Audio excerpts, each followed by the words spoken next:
Is being recorded. Okay, good evening, everybody. Tonight is Rosh Chodesh Nisan. We begin the month of Nisan. Talmud tells us that if you see the word Nisan in a dream, not if you see a Nissan car, that's a different question, but if you see the word Nisan in a dream, it says, Nisei Nisim, miracles upon miracles are going to happen to you. And that's if you see the word Nisan in a dream. Now, if you actually see the month of Nisan, it's not just a dream, but we actually have tangibly the month of Nisan. So, of course, it's a month of miracles upon miracles, many, many miracles. And thus, it's a very great month. It's also, we start preparing for Pesach. Tonight is actually mentioned in the Hagadah, by the way. If you have your Hagadah, and everybody has a different Hagadah, so you may or may not, find the right page. But right after the four sons, turn to kind of into your Hagadah, right after where the four sons are in your Hagadah, and you will see over there a statement that says, Yachol Mei Rosh Chodesh.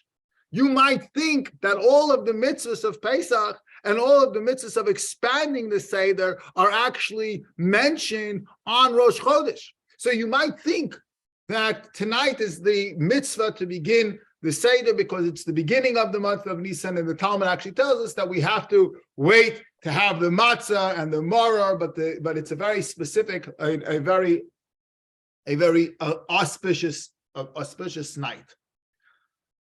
So what I want to do is maybe go around, and if you have a Hagadah with you, please share with us a little bit about that Hagadah before we get into some of the deeper meanings and the deeper layers of the Hagadah. So Basha, why don't we start with you? Why don't you maybe share with us a little bit about the Hagadah you're holding or a Hagadah that you have? Well, I have this one, but I have many, but this seems to be the best one for me. What is it? Explain. It's the maybe it's easier. Well, I also have the Hagadah. That's the one that you're holding. It's a classic Hagadah with many of the Rabbis' explanations, Hasidic masters. It's a beautiful Hagadah, and yes, thank you very much for sharing that. Yeah, Vicky, do you want to share about your Hagadah? Vicky, you have an art scroll Hagadah. Is that what you've used for many years? Or you're muted? No, actually, we used this past 10 years, but I have childhood Haggadot where it says, Harold speaks here. Harold was my father. Vicky speaks here. So I've got some oldies, but we've been using these. So since 1995. Wow. Since the last century. So who Millennium. yeah, exactly. Who wrote those notes? Vicky speak here and Harold speak here. Was that your father? My father wrote them. Beautiful. So he prepared for the Seder and he had a plan. That's beautiful. Yeah, I'm shocked actually. Very nice. Jim, what do you have? Oh, it's the same one. It's the art scroll. Same one. And why do you choose to use that one? Just it's clean, fresh. Yeah, no, it was we chose it because it's clean and fresh. The Hebrew is all typeset and easy to read, and it's nicely broken out with explanations and the margins. I mean, Beautiful, yeah. you see good Hebrew and then good English translation. Beautiful. Oh, Jim, I see you highlighted some passages. Yeah, and I highlighted, I mean, when you're in the middle of a Seder, it's easy to miss key points. He's such an engineer. So you also keep, so you plan, like Vicky's dad, you come with a plan.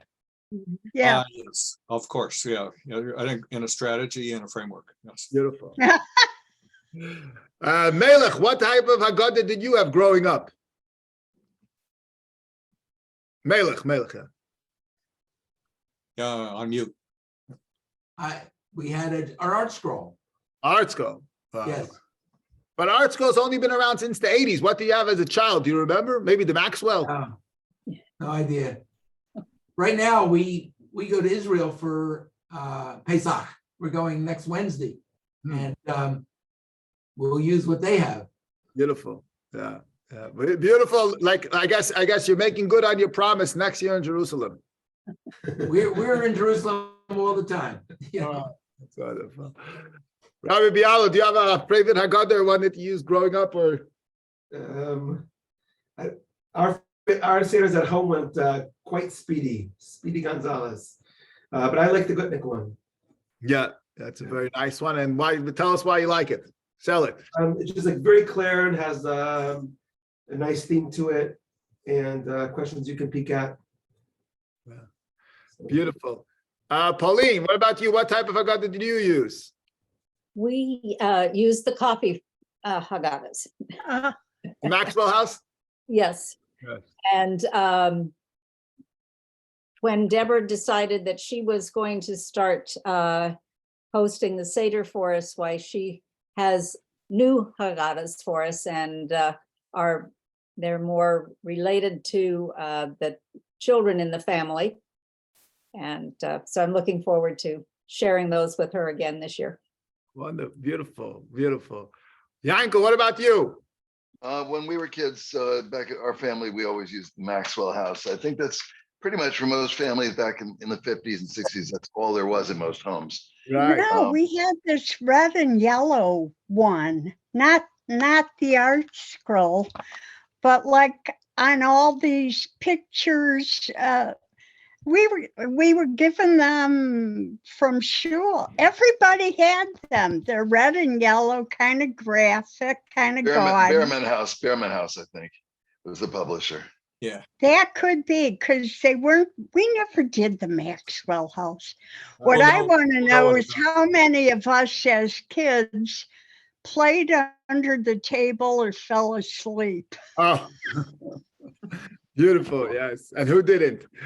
Svi, what about you? Maxwell House growing up. Yeah. If you see this is for when I have real Jews at the house. And then most of the time we always have non-Jews at our table, and we find that this one here is very easy to use. Beautiful. What is that one?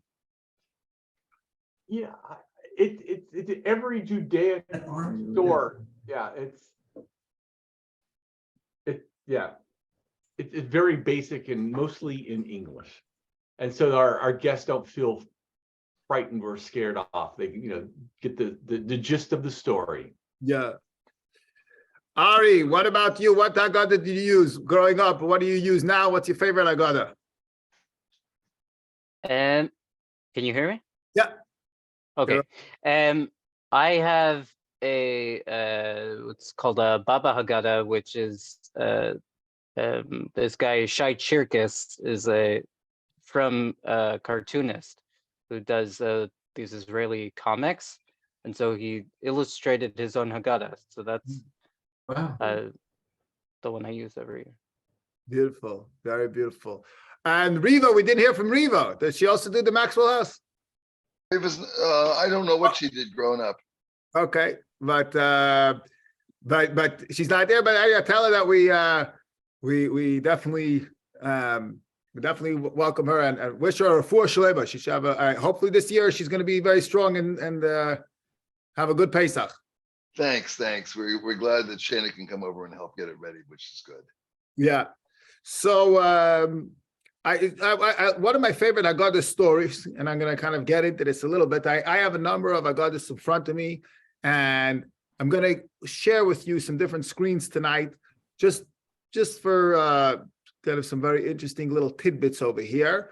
And the first, I'm just going to share with you, this is a New York Times article that it writes over here, Judaism's beloved, this was from 2001, Judaism's beloved Haggadah, 550 years in print, offers consistent themes in abundant variation. And what was interesting to me was this paragraph: since Johann Gutenberg perfected his printing press 550 years ago, at least 4,000, so 550 years, at least 4,000 editions, printed editions of the Pesach Hagadah have appeared. So how many editions is that in 550 years? 4,000 editions. What is that? What's the math on that?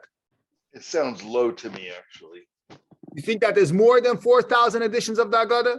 I wouldn't be surprised at all. If you look at, between Sephardim, Ashkenazim, Mizrahim, and all of the variations, in the various, schools of thought in Western Judaism. Yeah, I wouldn't be surprised at all.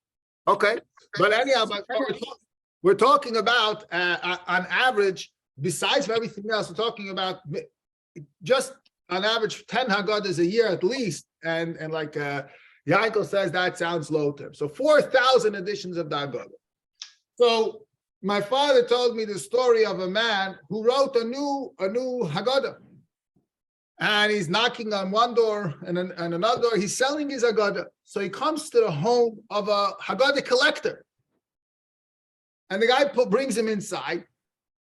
And he says, this is the home of Haggadah collector. He says, I'm so glad you came. But he says, but tell me I have one question for you. He brings him in and he says, you see this whole collection of Haggadahs? He didn't have all 4,000, but he had maybe 400 or 500. And he said, I have 400 Haggadahs over here. What does your Haggadah have that none of the 400 Haggadahs on my shelf have? And the fellow, he says in Yiddish, he's peddling his Haggadah, and he says, "That's dead Allah Haggadahs." He says, "You see all the Haggadahs you have on your shelf? Von die alle Haggadahs kann ich nicht machen a leben." From all those Haggadahs, I can't make a living. That's what's different. My Haggadah, if I sell you I can make a living.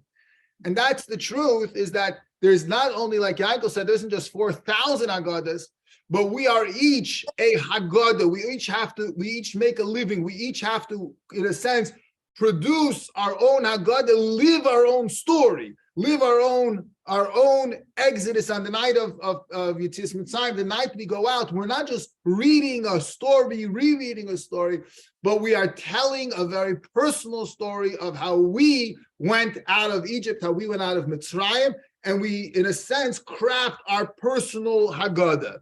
So, therefore, the message, and this is what we're doing tonight, is we're really connecting with the Seder in a very personal way. It's very, very, very beautiful to see Jim's highlights and to hear Vicky's stories of how our father would make notes and prepare for the Seder, because every Seder, it was is an experience, is a moment to leave Egypt.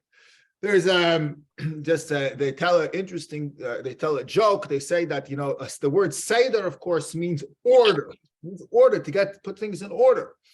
So they say that a Yid, finally he sits down to a Seder. Finally he tries to make an order. He tries to get organized.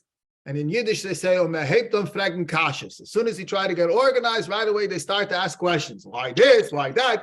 That's how it works. The kids ask the 4 questions. Why is this night different? Why tonight suddenly everything is organized? But this is the beauty of the story of the Haggadah, is of course is the idea that we are each making our own Haggadah. We're each making our own Seder. We are each telling our own story. There's I want to go back all the way to the beginning of the story, and share some very beautiful stories. I want to welcome also Alan Cabelli, just joined us. We say this year in Jerusalem, and he just came back from Jerusalem on the JLI trip. So Alan, at the end, I'm going to ask you to share a few highlights with us.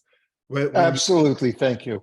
When you get up, there's a famed story, a very, very famous story about the Ben Gurion, and the story is that there was in the Peel Commission, and I'm gonna share it with you also, just because I like to share tonight. I want to share all my sources, as many as I can, and this is the story that was printed. It was also printed in the Boston Globe among many other sources.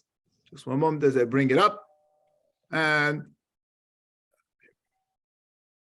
so the story, I'm gonna kind of go through it, but it's March 1946.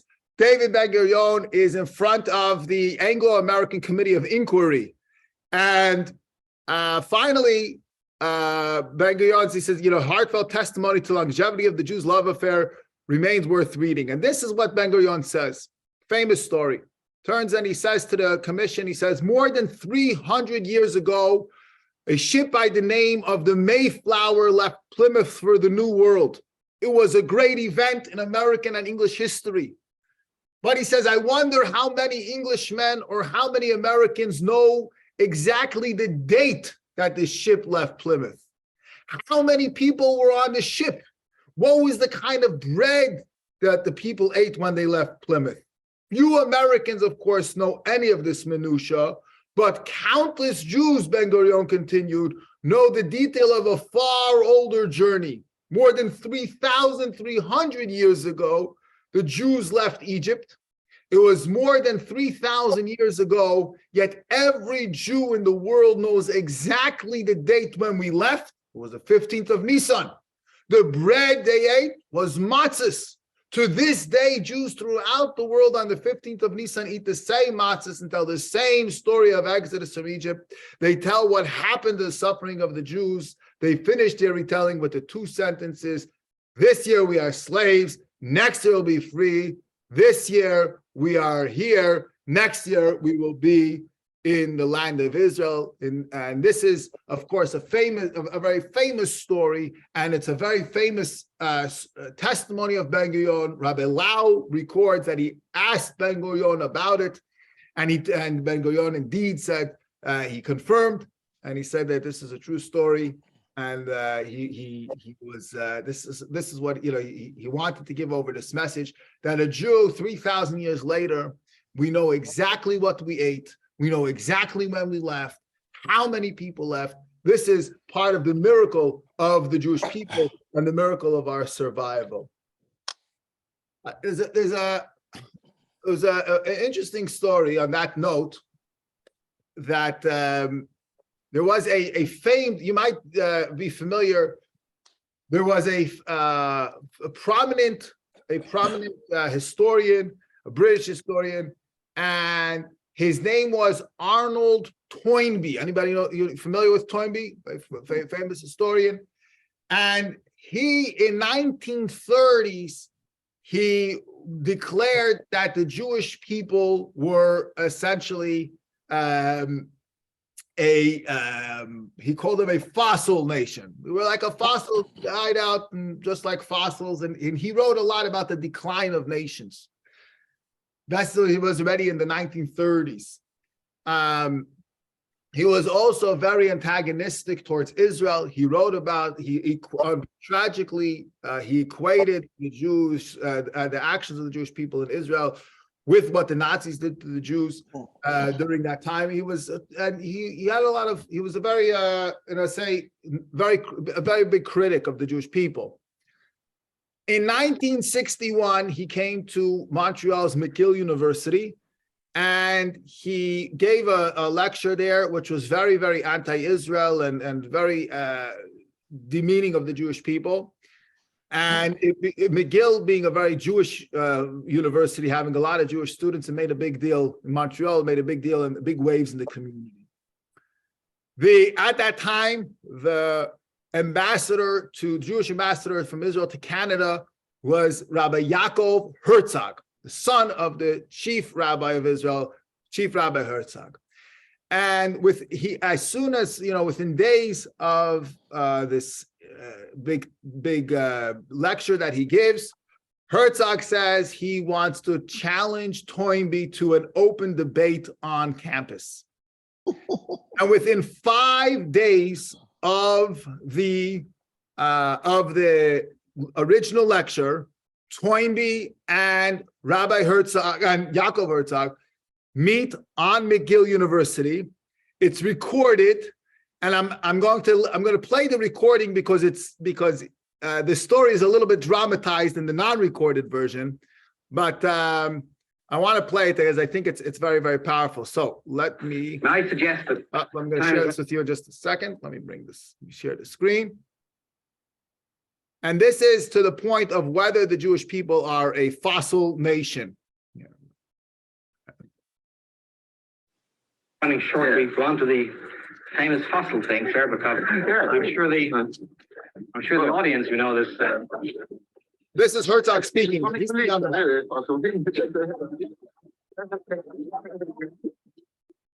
As you have said, Professor, this title fossil has almost entered the international vocabulary since you used it in the context you did.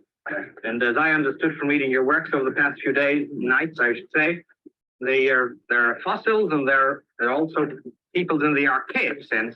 I said earlier, we seem to be in both. We're both a fossil with the Parsis in India, and when it comes to archaism, we have a link with the Norwegians, the Greeks, the Turks, and the Irish. Well, I would say that at least in the archaic angle, I've got associations from childhood. As far as the Parsis, I'm afraid I have no acquaintance. They're very interesting people.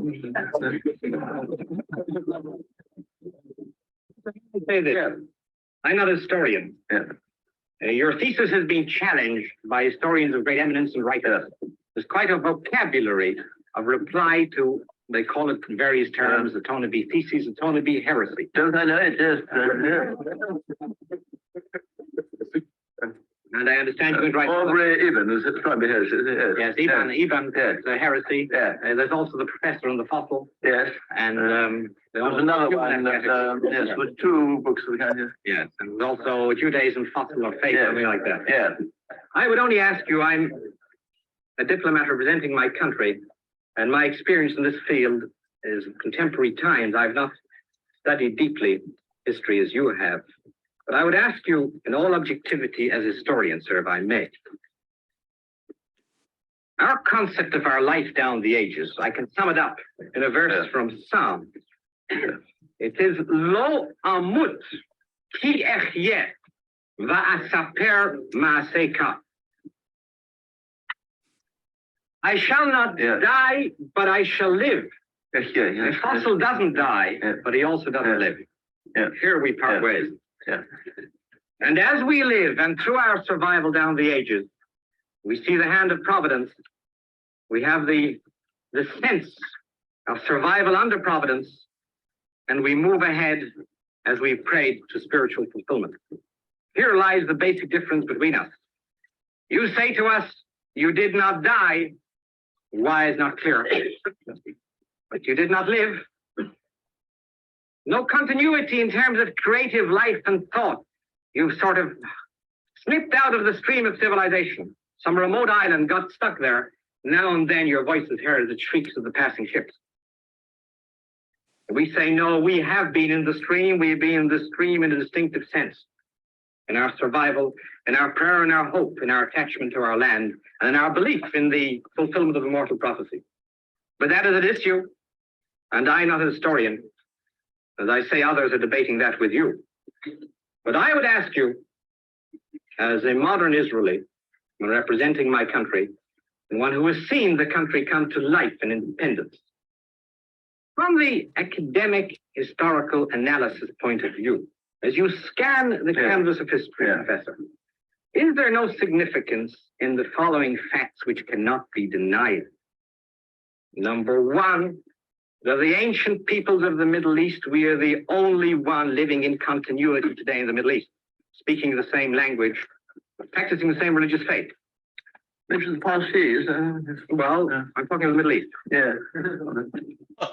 Rabbi Yochanan ben Zakkai, whom you devote much attention. Yeah. He and Rabbi Akiva and Bar Kokhba, they came to life. They could live with us. They would not find a dichotomy which snapped them asunder. There's a continuity of experience. I'm just raising this for your attention, sir. Yeah. Second. That last line was why I played this. And if you want, I could send out the links.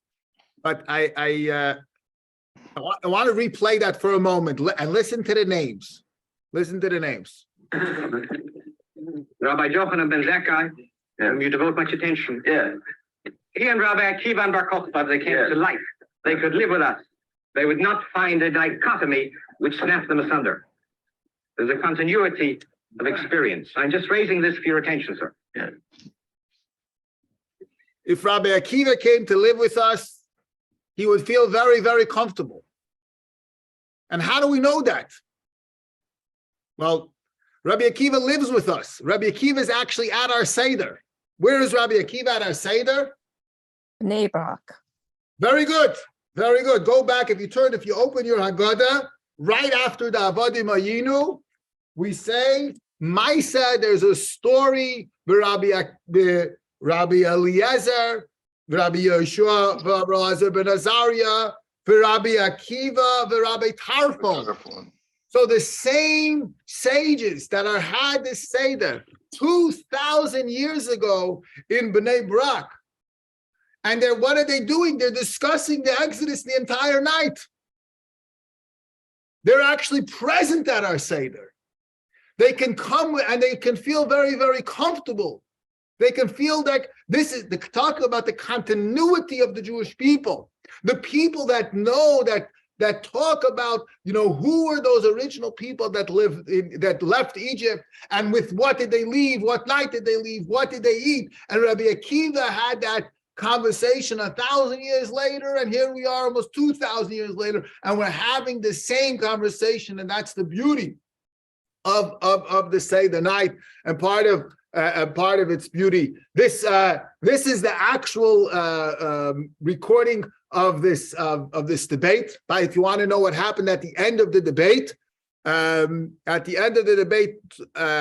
Tolmi's wife came over to him after, and he said, "I told you you shouldn't do it. I told you you shouldn't do it." Herzog was very, very erudite and did a very great job. But to his point, he says that we are a living people. We are a continuous people. We invite Rabbi Akiva. We invite Rabbi Eliezer ben Azariah. We invite. He was talking then in the context of Bar Kochba, but the people who were part of the fighting for the land of Israel 2,000 years ago, and here we are. We're back over here. Rabbi Lau told this story a little differently, but he said it in good jest, so you can use it in this format, your Seder. He said the story that there's Moshe. The story is that there's a Greek. And he's standing next to the airport. He's standing next to the tarmac, and out of a plane walks out Socrates. And Socrates starts speaking ancient Greek. And no one understands him because modern Greek is not ancient Greek. Socrates asks, he says, "Can I see the temple of Zeus?" He says, "No, I'm sorry." They tell him, "Sorry, it's not around anymore. Now it's a Christian country. There's archaeology, and you can dig up maybe some of the ruins or something like that, but none of what Socrates is, your country is gone." Same thing as Caesar comes off a plane in Rome, and there's no temple of Jupiter. The Pope is now supreme. No one speaks Latin, but Rome has no resemblance to the Rome of the Caesar. But now he tells a story. He says that you go to Ben Gurion Airport, and an old man steps off a plane, and he says, "Shalom Aleichem." So the fellow on the tarmac says, "Shalom Aleichem Shalom." He says, "My name, Ani," he says, "Moshe ben Amram. I am Moshe ben Amram." So he turns to him, and the young man, he says, "Atan Moshe." He says, "I'm also Moshe." So this Moshe says, "I was born, he says, I'm Mitzrayim, I was born in Egypt." So he says, "No, I'm Moshe, I come from Tzafat." And then he says, "No, do you have a pair of tefillin?" And of course, Moshe meets a young man, and he puts on tefillin, and he speaks about the Seder. And this is the point. The point is that no matter that there's the continuity of Judaism, the continuity of the Seder that is represented, that we talk about at the Seder, and in the Seder night, we speak about Rabbi Eliezer ben Azariah, Rabbi Akiva, Rabbi Tarfon. All of these great people would be very, very comfortable had they been in our Seder at our Seder tonight. Of course, one of the highlights of the Seder is the four children, and the four children is there's a lot of discussion about it, but if you have the four sons, let's maybe read it together. Yankel, do you have the four sons?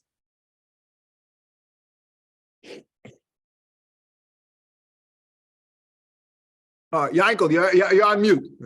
Was on mute. Yes, which language do we want? In Hebrew, A little bit of both, a little bit of both. okay, let's see. Keneged arba banim, Yeah. dibra Torah, echad hacham, ve'echad rasha, ve'echad tam, ve'echad she'enu yedei lishol. So there are four sons Torah speaks of: a wicked one, a wise one, a wicked one, a simple one, and one who does not know how to ask. Chacham mahu omer. What does the wise one say? Ma ha'edus v'chukim v'mishpatim asher tziva Adonai Eloheinu eschem. What are the statements, regulations, and laws that God has commanded you? V'av ata omer lo. That and teach them the laws of Pesach, that after the Pesach sacrifice, we don't eat anything. You want somebody else to take it on from here? Yeah, let's go. Let's move to Basha. You want to read the next one?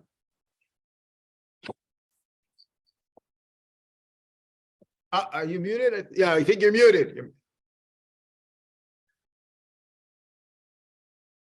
Maybe you could have somebody else go. Sure, Jim, you want to read the next one? Sorry. No worries, no worries.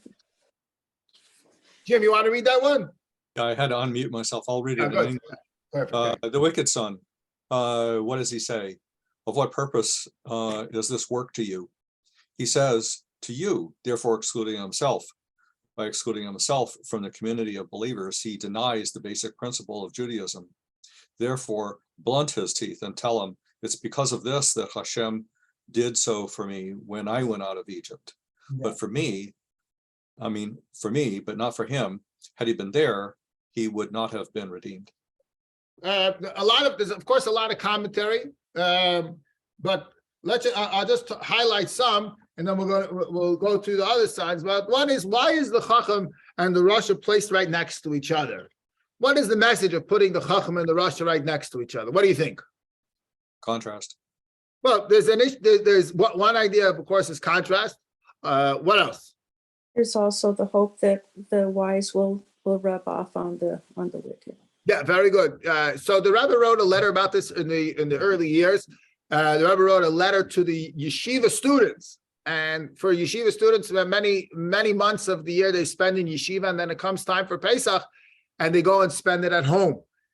And the Rebbe said that one of the key messages of the Seder is that the wise son has to take an interest. He has to sit next to the one who the Ben Rasha, the one who is not yet there. In other words, he has to take an interest in him. He sit next to him and try to rub off on him. And the Rebbe was saying, when you go back to your respective communities, try to have an influence over there. Try to make a difference over there. Try not just to be wise and cloistered, but make a difference over there. Of course, commentaries also tell us that the wise son is very wise, and the wicked son is also very wise. He's just using his wisdom in the wrong way.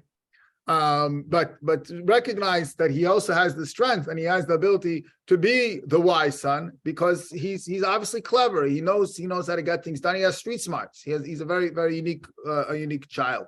Yeah, like a teenager. Exactly. Yeah. Let's go to the simple. So, Rabbi, before we move on, please. I may not be the wicked son, but sometimes I'm a bit of a cynical son. Yeah. What happens if instead of the wise son having an influence on the wicked son, what happens if the wicked son has an influence on the wise son? I'm sure some rabbis have spoken about that. That's a very, very, very good question. A lot of rabbis spoke about that. And the answer to your question is... And to take it even further, then you have the simple one sitting next to the wicked. Couldn't you be leading the simple son into wickedness? Right. Okay, good question. So let me address the first question, and then I'll see about the second. But the first question is a great question, but they're both. But almost everybody asked this question after the Second World War. Basically, most of the rabbinate at the time, as there was a lot of migration of Jewish communities, a lot of movement. The truth is, even prior to the Second World War, because there was already a lot of upheaval. So many people, many Jewish leaders took the approach. They said we have to, what do they call it, button down the hatchets. What's the word? It's You have to basically tighten up, make sure that there's no infiltration of any type on the wise son. We have to cloister off. We have to create our own communities where we have, very, very tight controls, or kind of we limit the influence on the community. At that time, the Rebbe came and the Rebbe said, no, he says this is a mistaken notion. The way to make sure that the wise son is not influenced is not by limiting the influences on the wise son.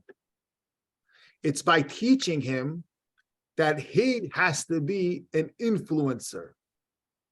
And if the wise son sits next to the wicked son to influence, to teach, to be the wise son projecting on the wicked son, then the wise son will not be affected. If, however, he sits down next to the wicked son to be a colleague or an equal, or just to give and take, or without the intent of making a difference, then it's a very, very dangerous. That's a very dangerous proposition. And then the Rebbe, and this was kind of the mantra that the Rebbe sent out whenever he sent out young couples, young families to all different places all over the world. And people said, well, how are they going to survive over there? They're going to survive. In other words, they're going to raise children. Probably the children are not going to grow up in a Jewish influence, not going to grow up in a place that holds these values dear. So Rebbe said they're going to grow up with a strong sense of identity, because they're going to know that they are here to teach, to make a difference. And that itself is going to hold them even stronger. That's proven to be the case. So the answer to your question, Alan, is that the wise son, he has to intentionally be next to the wicked son. And he intentionally try to be the influencer. How's that? Good, thank you. I like it. Thank you. There was a follow-up question, which was a very good question about, well, what about the simpleton? The simpleton is that was a very good question. Maybe Rabbi Bialo has an answer for that one. I don't. That was an interesting question. That was a very interesting question. And maybe the answer is that the simpleton should see. I'm just thinking out loud. Maybe the simpleton should see the wise son trying to influence the wicked son. Maybe that's the message. The simpleton should see that the wise son is trying to make a difference and trying to influence, and that itself is going to be a lesson for life, perhaps. Let's go to the simpleton. Who asked the question? That was Penina. Yes, my name's Penina, so I'll read this one. Yeah, please. Tom, mahu omer, mazot, v'omarta alav, b'chozek yad hotzianu, Adonai mimitzrayim, mibet avadim. What does the simple one say? What is this? And you should say to him, by the strength of hand, the Lord brought us out of Egypt from the house of slaves. Yeah, so the simpleton asks a simple question, and you try to give him a simple answer. And one more. Who wants to read the next one? Anyone? Tzvi, you want to read the one who does not ask? No, my Hagadah is not as elaborate as everyone else's. Who has? Pauline, do you want to read that one? No, thank you. I'll continue to read if Yeah, you go want. ahead, Penina, please, yeah. And the one who does not know how to ask a question, you should begin for him, as it says, and you shall tell your son on that day, saying, for the sake of what the Lord did for me when I went out of Egypt, which is exactly the same quote that's used above. Right? Beautiful. Yeah. When you answer the wicked one, it's the same. Yeah. That was a beautiful. Yeah, very, very good questions. Yeah, good questions. So, but let's step back for a moment and analyze this. What is this telling us? There's many messages over here. The first message is that we have to speak to each child the way that child needs to be spoken to. Many famous stories. There's a story that a man comes to the rabbi And he says, Rabbi says, I don't understand what happened to my third child. He says, tell me what happened. So he says, I have three children. My first, my second, and my third. He says the first two, and he says, I educated each of them in the same way, same rules, same standards, same customs, same schools, same treatment, same, behavior charts, same consequences. The first two, they are angelic. He says, my third child, he says he gets kicked out of every class that he goes to. The schools, they don't want to take him. I have to push his way. They got to sign him up for camp. After a week, they call me to pick him up. He says, I don't understand. So the rabbi says, tell me the story again. Start all the way from the beginning. So he says, I have three children. He says, same schools, same behavior charts, same consequences, same expectations. He says, tell me the story again. He tells me again. He says, I don't understand. He says, if you have three children, how do you have the same expectations? How do you have the same behaviors? How do you have the same schools? Three children need three types of education. And that's what Hagadah tells us. Keneged arba banim divrei Torah. The Torah tells us that there's four children. In other words, that every child, we have to look and listen and talk to that child in the way that that child needs to be spoken to. That's one of the key messages of this of the four children and of the story of the Seder. In other words, that we have to, when we have the mitzvah of talking to the child, we have to talk to every child in an appropriate manner for him. Another, there's a famous story in 1970s. The UJA they wanted to make this was then during the time of the Russian refuseniks, when many of the Russians were not allowed to leave Russia, and there was this whole era of uproar and different types of protests, and they wanted to call attention to this. So the UJA they came up with an idea, and they were going to have an empty. They asked that everybody set an empty seat at the Seder. And the empty chair at the Seder will be a reminder of the millions of Jewish people that were trapped behind the Iron Curtain. And the Rebbe had heard about this idea, and the Rebbe said, I like the idea. I like the idea of setting an extra chair at the Seder. But he said, if we're going to set an extra chair at the Seder, now, after the Holocaust, when we lost 6 million, when there's so many Jews who are assimilated, when there's so many Jews who don't even know that it's the Seder night, he says there's so many Jews that are looking for an invitation to the Seder, we shouldn't set an empty chair at the Seder. We should set an extra chair at the Seder, and we should fill that chair with somebody who otherwise wouldn't have a Seder. So each one of us have to set an extra chair and to fill that chair with somebody who otherwise wouldn't be at a Seder, which is known, and this is known as what's called the Rebbe's fifth child. After the four children at the Seder, if you've ever been to Chabad Seder, you always know that we're going to share. The Rebbe told us that today we have a fifth son. These four boys or these four girls or these four children, they're at least seated around. They're part of the conversation. Even the wicked one, he's antagonistic, he's a cynic, he's a critic, but he's part of the conversation. We can talk back with him. We can tell him, listen, if you would have been there, who knows what would happen to you? But nowadays, there's the child that we're not even engaged with. And we have to make an active effort and engage that child. So this is the one of the many teachings on the four children, or a number of the many teachings. Of course, the idea of bring the influencer, putting the Chacham next to the Rasha, speaking to every child the way that child needs to be spoken to, and also recognizing that there is a fifth child, and we have to set an extra chair. We have to try to bring the fifth child into the Seder as well. Going back, please. I was trying to answer the question before with an insight, but I couldn't find my unmute button.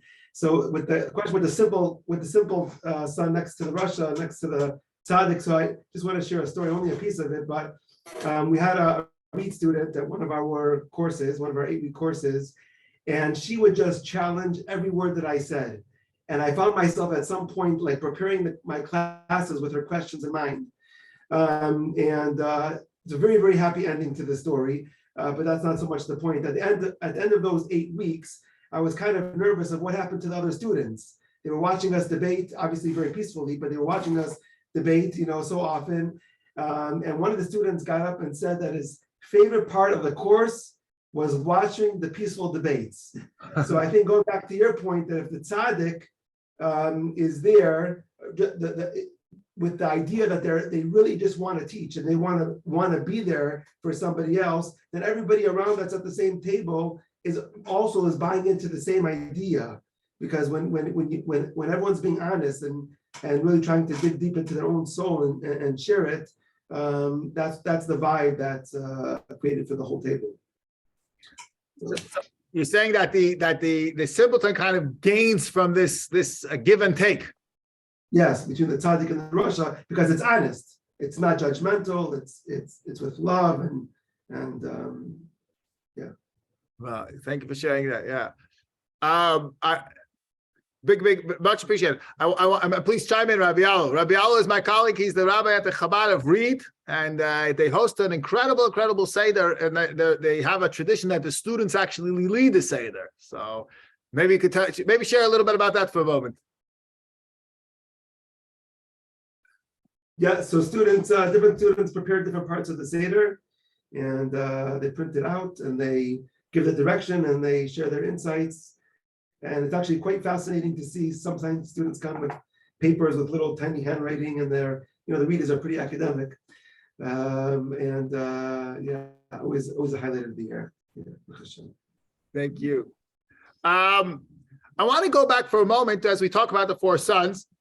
And where do the 4 sons appear? Now, they don't originate in the Hagadah. Actually, in the Hagadah, they say, Keneged Arba Bonim Dibra Torah. The Torah refers to 4 sons. And where does the Torah refer to the 4 sons? Throughout the Torah, we have different references to the story of the child. And the child is going to ask.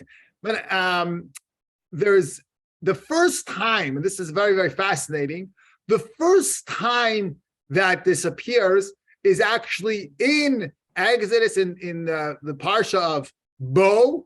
And this is before the Jewish people even leave Egypt. So if you look at Exodus chapter 12, this is in between the 9th plague. Who remembers which one is the 9th plague? Choshech. Choshech, very good. In between the plague of Choshech, the plague of darkness, and the final Exodus, which happens together with the 10th plague, the slaying of the firstborn. So Vayomer Hashem el Moshe vel Aaron, Hashem appears to Moshe and Aaron, Be'eretz Mitzrayim, in the land of Egypt, Lamor saying, and when does this happen? When does this revelation happen? Tonight, the 1st of Nisan. And now it's already dark. It was a little before dark because Hashem would speak to Moshe during the day, but he spoke to him as the day was becoming night and the moon was already visible. So just kind of like when we began the class, and Hashem comes to Moshe and he says, HaChodesh hazeh lachem, this month, beginning the 1st of Nisan, will be Rosh Chadashim. This will be the beginning of the months. Rishonu lachem l'chadshei hashana. This is the first of all the months of the year. And so tonight, in other words, as we go into the 1st of Nisan, is when this instruction happens, and Hashem tells them the mitzvah of preparing for the Exodus. On the 10th of the month, they should take a lamb, and they should tie it to their bedpost, and then they should sacrifice it on the 14th. They should put it on the doorpost, and then they're going to go out on the night between the 14th and the 15th. That was when they would actually leave. Moshe subsequently calls the Jewish people together, and I'm scrolling through over here, and he tells them that Hashem is going to take us out, and he's going to pass through. And then he says, Ushmartem. Now, this is what's fascinating. Ushmartem et hadavar hazeh. You should guard this matter, lechak, or observe this matter, lechak for you, lecha for yourselves, ulebanecha, and for your children, ad olam, until eternity. Eternally, we should keep this mitzvah of Pesach. In other words, he's telling them before they leave, he's telling them that they should keep the mitzvah of Pesach. And then he says, "V'hayak," he said, "Bo el haaretz," will be when you come to the land. Asher yiten Hashem lachem, kasher diber Hashem will give you as he spoke. Ushmartem, you should guard, you should observe as avodah zos, this service. And then he says, "V'hayana," will be ki omru aleichem benechem. When your children are going to ask you. Now remember the power of this is that Moshe is saying to the Jew, these people are still slaves, or they're still not yet totally free. We're taught in the Talmud that the redemption begins a few months earlier. It starts to get a little bit lighter. Actually, from the Rosh Hashanah, it gets a little bit lighter, but they're still not free. They're still in Egypt. They're still in the trauma of Egypt. They still can't go anywhere. But Moshe tells them, you're going to go to the land of Israel. When your children say to you, what is this service that you're doing? This is, by the way, this is the if you look in the Hagadah, this is the child, the Rasha child. If you look at the Rasha, is the one who says, what is the service that you're doing to you? What is he doing? And you shall say to him, Zevach Pesach hu Hashem. This is a Paschal sacrifice. Asher Pesach al Batei b'nei Yisrael b'Mitzrayim, because God jumped over the houses in Egypt. B'nok poets Mitzrayim, when he smote the Egyptians as Bateinu Hitzil, and he saved us. Vayiko da'am vayishtachavu, the people they bowed and they prostrated. Vayelchu vayasu, and they went and they did like Hashem commands him. So here we see that this conversation begins of having a Seder, of telling the story, is a prerequisite to the Jewish people even leaving Egypt. Then they leave, and you can read the story, of course, in the Chumash. And as soon as they leave, again, Moshe repeats, or the Torah repeats it, and he says, again on verse 14. Now this takes place after the Jewish people leave Egypt, but he says, "V'hayan," it will be ki yishalcha bincha, when your child will ask you machar, tomorrow, meaning later, mazot, what is this that you're doing? V'amartei lav, you should say, b'chozek yad hotziyanu Hashem miMitzrayim mibeit avadim. Hashem took us out of Egypt with a strong hand from the house of slaves. So these are two of the questions, and we also have subsequent mentions of this in Deuteronomy at the end of the 40 years that the Jewish people are in the desert. But we see right before they leave Egypt and right after they leave Egypt, the Jewish people are instructed this mitzvah of going to of telling the story again and telling it to the next generation, even while they are still slaves. This is there's Rabbi Jonathan Sachs is very, very keen and will often repeat this, and he would talk about the idea that even before we become a nation, we're focused on education. I want to play a little clip over here that he this is from the House of Lords in England. I'm sorry, where he discusses this. It's quite literally an extension of my brain. My lords, I too am grateful to the most reverend primate for initiating this debate on a subject vital to the future flourishing of our children and grandchildren. My lords, allow me to speak personally as a Jew. Something about our faith moves me greatly and goes to the heart of this debate. At the dawn of our people's history, Moses assembled the Israelites on the brink of the Exodus. He did not talk about the long walk to freedom. He didn't speak about the land flowing with milk and honey. Instead, repeatedly, He turned to the far horizon of the future and spoke about the duty of parents to educate their children. He did it again at the end of his life in the famous words, "You shall teach these things repeatedly to your children, speaking of them when you sit in your house, when you walk on the way, when you lie down, and when you rise up." Why this obsession with education that has stayed with us from that day to this?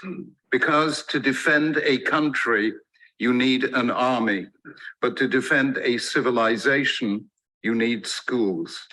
You need education as the conversation between the generations. Whatever the society, the culture, or the faith, we need to teach our children and they theirs what we aspire to and the ideals we were bequeathed by those who came before us. We need to teach them the story of which we and they are a part. And we need to trust them to go further than we did when they come to write their own chapter. We make a grave mistake if we think of education only in terms of knowledge and skills, what the American writer David Brooks calls the resume virtues, as opposed to the eulogy virtues. And this is not woolly idealism. It's hard-headed pragmatism. Never has the world changed so fast, and it's getting faster every year. We have no idea what patterns of employment will look like in 2, let alone 20 years from now, what skills will be valued and which done instead by artificially intelligent, preternaturally polite robots. We need to give our children an internalized, moral satellite navigation system so that they can find their way across the undiscovered country called the future.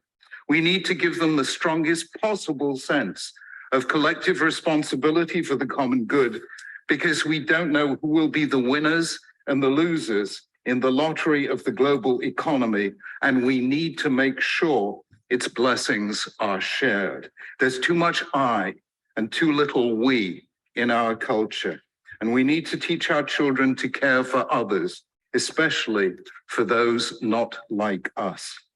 We work for all these things in our Jewish schools. We give our children confidence in who they are so that they can handle change without fear and keep learning through a lifetime.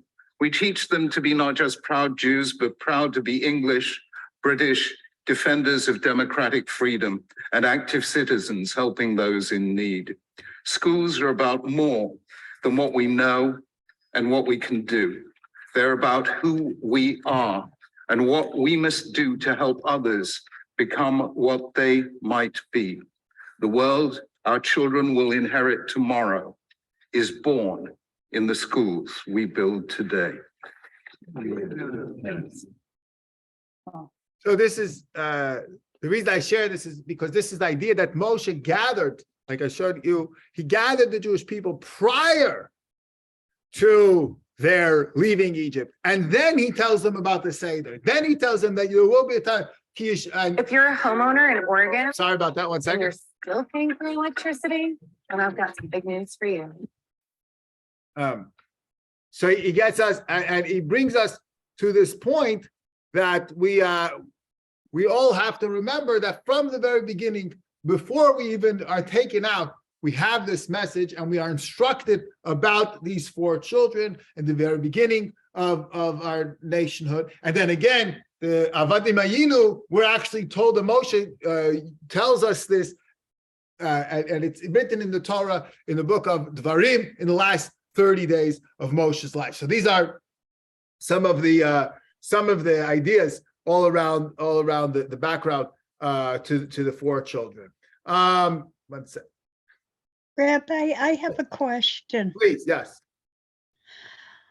With our forthcoming Seder, God willing, our grandchildren will be with us, and they're very young. One is almost 6 and one is almost 4, Kenahor. And we were thinking for the first time ever of having a very, very brief, like a 20-minute Seder, which would be primarily just talking to the kids about what's going on. And they'll probably leave early. They got to go to bed and so on. And then we, the adults, would finish it in the traditional way. But I feel guilty about doing it. But again, I'm also remembering as a kid,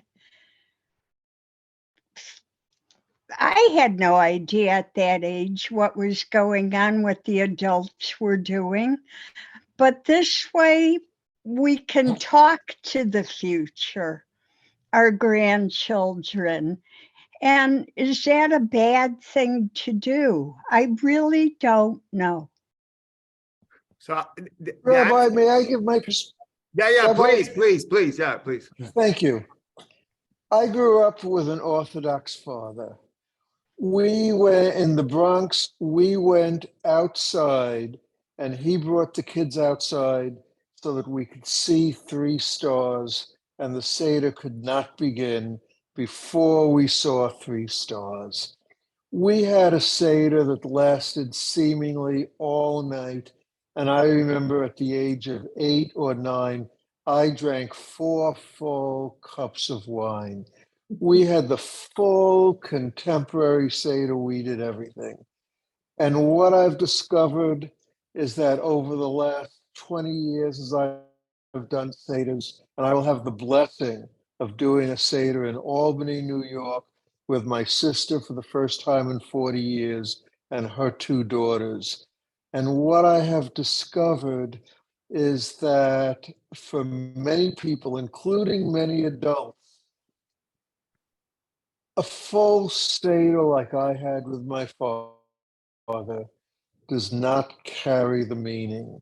And what I have found myself doing over the years is finding a Seder that has carried both the spiritual and the educational meaning for whoever is at the table. And I've been able to do that with the reverse of no guilt. I've been able to do that with joy because I've brought something hopefully meaningful for the people who have been at the Seder.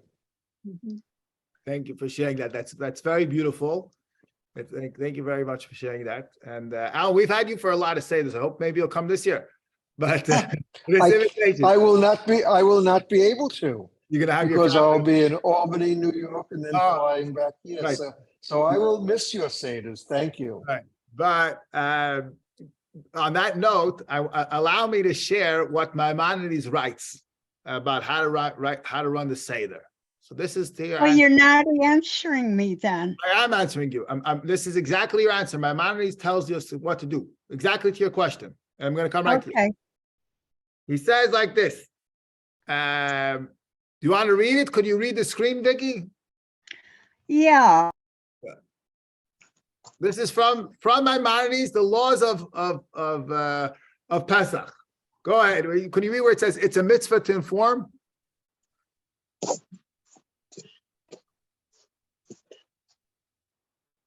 Oh, you're muted. I'm sorry, you're muted, Vicky. Oh, go ahead. Now. It's a mitzvah to inform one's children, even though they do not ask, as states, you shall tell your child. A father or parent should teach their child according to their child's knowledge. How is this applied? Oh, here we go. If the child is young or foolish, say to that kid, my child, in Egypt, we are all slaves like this slave or that slave. But on this night, the Holy One, blessed be He, redeemed us and took us to freedom. If the kid is older and wise, the parent should inform the kid what happened to us in Egypt and the miracles wrought by Moshe, our teacher, and everything according to the kid's knowledge. So bingo, I feel much better. That, in other words, that's exactly what you're supposed to do. If the child is can handle only 20 minutes, then you should only have 20 minutes. If the child could only handle 2 minutes, then you just say, you know how life is for the people in Africa. You ever heard about these children, these child soldiers? Well, that's how it was for us. You know, that's all you do. That's, you have to talk to the child only for what the child can handle. So that's, yes, that is precisely It's a what. simple sun Seder. What is it? It's a simple sun Seder. Exactly. Like, well, you have to every child. That's what he said. Every child, what they need. You know, I feel so much better about that, because it wasn't until I was 10 or 11, our Seders were in Hebrew and in English. We had one after another. And in my parents' time, it was one Seder in Yiddish, one in Hebrew, and one in English. And I, as a kid, you know, I didn't get that much out of it. Now I feel much better that even Maimonides says, do it according to the kid. Yeah.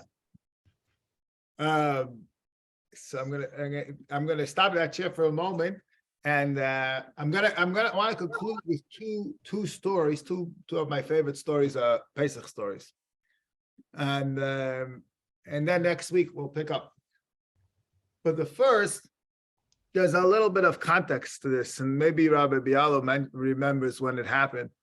When we were in yeshiva, at one point, there was I don't know what it was. There was some I think maybe it was just kind of mid-year restlessness, but the yeshiva boys started to get everybody started to get a little restless. And for some reason, I don't remember what happened, what the context was, but there was a test, and everybody said, that's it. We're not going to take the test. We're going to hand in the papers blank. Well, this was a story. It happened. And so the kind of the dean was a very smart man. He was very intelligent, very wise. He wasn't just knowledgeable. He had good human sense. I remember one day, this is kind of like there's this thing going on. I don't know. We whatever it is, there's like a non-cooperation, civil disobedience. And he gets up and he says, I want to tell you all the story. And this is the story that he told. He said that it was on Erev Pesach, right after the time that they burned all the chametz. And Rabbi Levi Yitzchak of Barditchev, he calls over his attendant, his shamash, and he says, I want you to find from one of the Jewish homes, I want you to find there was some sort of contraband, it was some substance. Apparently there was some silk that was like, it was contraband, but whatever was some substances that were contraband, he says, and I want you to bring me a bagel, this and a bagel. So he looks at him, he says, a bagel? He says, they burned the chametz, you're not allowed to have chametz anymore. So Rabbi Levi Yitzchak says, I want the contraband materials and the bagel. So they go around and they start going and they're knocking on doors and they say, anybody have? So very quickly, this people say, yeah. He says, you want the contraband? They can source it. We know where to get it. But a bagel, no one has a bagel. No one has a bagel. So anyhow, they come back to him. He says, check, look around. Anyhow, they go the whole Barditchev. Nobody, they can find contraband materials. They can find plenty. But the bagel, no one has the bagel. So he comes to they bring it to the Rabbi Yitzchak of Barditchev, and he smiles, and he looks up at it, and he says, Ribono shel Olam, master of the universe. He says, the Tsar's army has armies and tax collectors and enforcers and policemen. And yet he says, you can find these black market substances. I can get them within a minute. I can get them. He says, but you, master of the universe, there's not one policeman on the street. There's no army that's enforcing it. There's no penalty. He says, but in the whole of Bardichev, you cannot find a bagel after the time of the burning of the chametz. And this wise dean told us this story. And that was his message. His message was that as a Jew, it's not about enforcement. And it's not because there's armies. And it's not because there's consequences, and it's not because there's punishments that we go about our business. It's because we love Hashem, because we want to study His Torah, because we want to observe. So in the whole of Bardichev, they can find plenty of marijuana, but no bagels. This is the first thing. Wait a second. So how does that have to deal with boycotting the test? That was basically his message. His message was, I'm not going to there's no enforcement, there's no rules. There's nothing's going to happen, but we're going to run this yeshiva because people want to be here and be in yeshiva. Thank you. And he won. Rabbi Bial, remember that story? I don't know if he's... But that was one story. The other story is that there was a famous town very famous town of a Hasidic shtetl called Kotsk. You've probably heard the Kotsk Rebbe was very, very sharp and very extremely, not just witty, but very sharp and kind of piercing in his sharpness. And in Kotsk, their big idea was truth, absolute truth, no fluff, no embellishment, absolute truth. So one day there's a man who's visiting Kotsk. And he's there, he's a visitor, he's there for a while, and he sees that there's two Kotzker Hasidim, and they sit together every night and they study. So he sees that they're studying without fail every night of the year. It's Kol Nidre night. They're studying. They finish their studies, and one turns to the other, and he says, well, I think we have to conclude now. It's time to go daven Ma'ariv. I have to go daven the evening service. So he thinks to himself, Ma'ariv. Every night he daven Ma'ariv. This is Kol Nidre. I mean, this what type of language, why do you call it just Ma'ariv, just the evening service? Okay, but he doesn't say anything. They study every night of the year, and it's the Seder night, and he sees that they're studying, and they finish their studies, and one turns to the other, he says, it's time to go eat supper. In Yiddish, they're called vechera. It's time to eat supper. So this fellow can't take it. He says, I don't understand you. He says, you call Nidre, you just call Ma'ariv, called it an evening service. And the Seder, you call dinner, supper. So they turn to him and they say, my friend, in Kotsk, not every evening service is a Kol Nidre, and every supper is a Seder. Supper is a Seder. So the Seder is, of course, a model of infusing Jewish values and Jewish education and the Jewish story. And we're going to pick up, God willing, next week. If you enjoyed this class, I'm going to ask you to please just let one person know that there's going to be another class next week, so we can share the beauty and the warmth and the excitement of our traditions and the excitement of the Seder with everybody. Thank you very, very much for being here. I'll stay on if there's any questions, comments, or anybody who else wants to sing Hagadah. I'm here. Yes, sir. Thank you very much. Thank you. Thank you, Rabbi. Thank you so much, Rabbi.